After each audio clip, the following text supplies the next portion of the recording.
Released on March 26, 2013, the Lexus LFA Spring Hare Edition is to celebrate becoming of spring in the year 2013.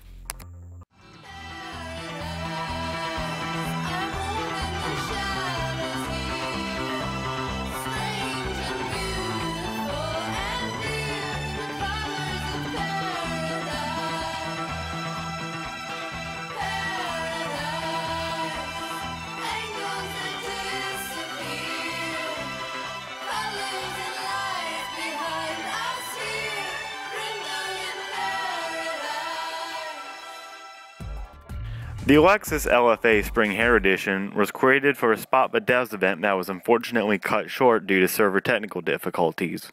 Apart from the vinyls, the car remains rather stock looking on the exterior, featuring only a spoiler, license plate, and lowering kit.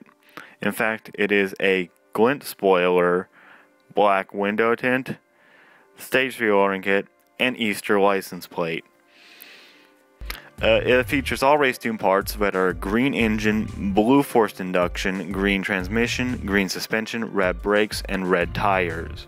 And it has two 2-star nitrous power skill mods, two 2-star nitrous duration skill mods, and one 2-star race cash skill mod. Due to its weaker nitrous output than other cars, the LFA can easily be just murdered by its cosmic components. Though if nitrous was not a factor in drag race mode, this car would be very competitive. It has really nice acceleration and it can reach its top speed really quickly without having to rely that much on nitrous. But then again, the quick shifts of Murcielocos will beat this thing. In circuit and sprint, you will get an okay burst nitrous off the line, and other opponents, it honestly depends on what they're driving. If you're driving something like a 911 GT2, 997, you will easily outmatch them in the corners, but again, the acceleration will take them away. This is a car that you would sort of just wait for your opponents to make a mistake and just make a quick attack on them. This car works best when you know where the race line is, as compared to freelancing it. Like, if you find the right place where this car will go, it will go there and it will really impress you.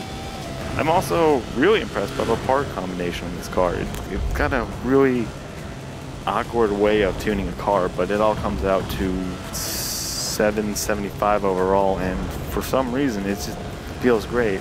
It's worth noting that this car really reacts to the road. It can be sort of upset by bumps in the road. It's hard to explain, but I mean, if you're coming down a road and you're trying to, this is made for the keyboard, and you're trying to keep it without, in a good shape, bumps will really mess it up. And I'm not talking about jumps, I'm talking about little just bumps where the car will just bounce up. The heavy acceleration really does put this thing into high class, and the grip is amazing.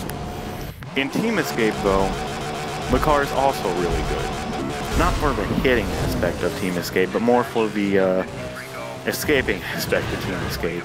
You can really just get yourself through tight places, but it all depends on how much you're paying attention.